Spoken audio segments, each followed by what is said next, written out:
I'm Chris Stemler. We're here at Best Line Equipment. Today we're going to talk about some basic safety tips for operation of a first-time operator of a Bobcat Track Loader.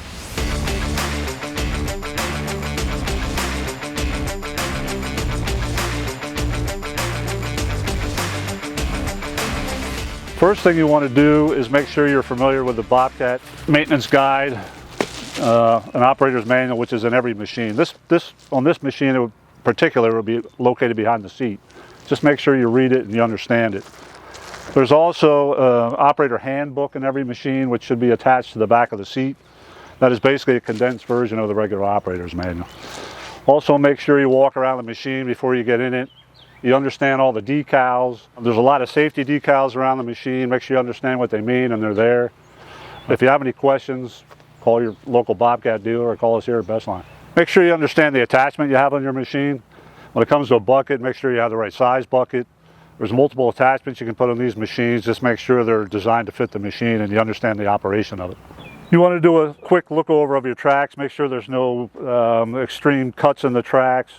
Everything's in good shape. There's also different track designs. So on this particular machine is a wide track, and on the T76 you can run either a wide track or a standard track.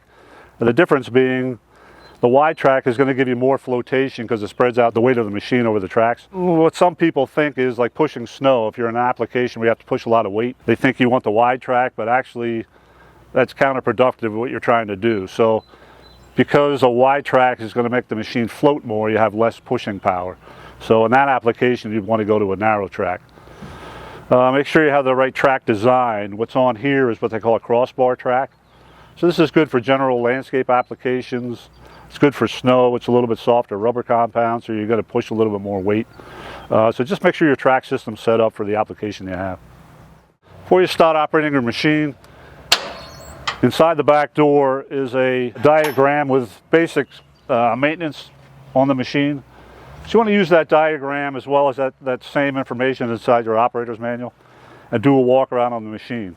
So different models are set up different ways. On this particular T76, air is being drawn in through the back of the door and out through the top of the machine. So you want to make sure both your fins in the back of the machine and the grill on the top is cleaned off so you have full air running through the engine compartment. Do a quick walk around of the machine. Make sure you don't see any hoses hanging off or leaks. Your track tension is correct. We'll tell you how to adjust that in the operator's manual as well. Make sure all your safety handles are in place. Both the front door and the back window are safety escapes, so make sure there's no hindrance of you getting out of the machine and everything is in place. All loaders are equipped with what they call ROPS and FOPS, which is a structure over the operator. So a ROPS is rollover protection and a FOPS is fall-on protection. So that is designed that if the machine were to roll over, it's going to protect the weight of the machine and the operator. So the structure should not be modified at all. If you see a crack in the structure, do not run the machine. Make sure you call your local Bobcat dealer. A couple of very important safety tips you never want to do is start your machine from outside the machine. Sometimes you have operators that think they want to start it and move it from outside. You never want to do that. Also, never operate your machine with bystanders. It's definitely a one-person machine. Never have anybody leaning up against the machine to talk to the operator. These are hydrostatic machines, so every reaction will get a reaction. It happens very quickly. If you have somebody standing on the side of the machine and happen to bump one of the handles, you can break an ankle or a leg or something worse. Also, if you're going to be working under the machine or have the boom in the air, they offer a boom stop on the side of the machine. You never want to get out of your machine with a boom over your head without that boom stop in place. When you get in your loader, make sure you use 3 points of contact. You don't want one of your feet slipping and hurt an ankle. Climb into the machine. Every Bobcat's equipped with what they call a BIC system, Bobcat Interlock Control System. So you don't have to have your seatbelt on for the system to work, but it's a very good idea to wear your seatbelt.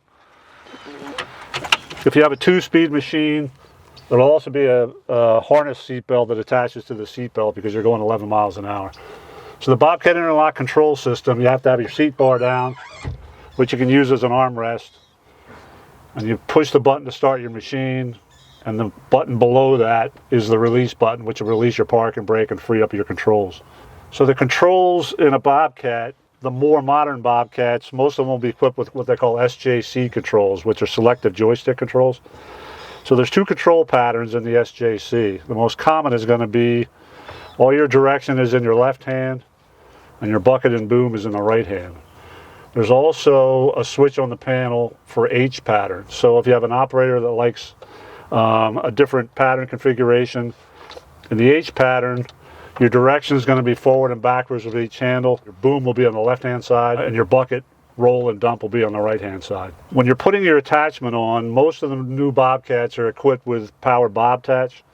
So there's also a switch on the column to hook your bucket up and down. So make sure your handles are all the way down, and then you want to pick your bucket up and roll it forward slightly to make sure the pins go through the bottom of the attachment. Most of the new Bobcats are also going to be equipped with keyless start, so you're going to be able to work your way through the panel, plug in a code to start and stop your machine, and also unlock it.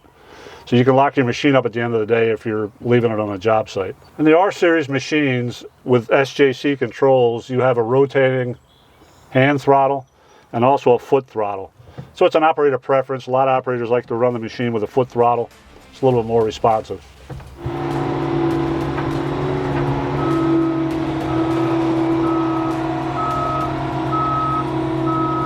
I'm Chris Stemler. Thanks for watching. If you want further tips on general maintenance of a T76, watch our prior video.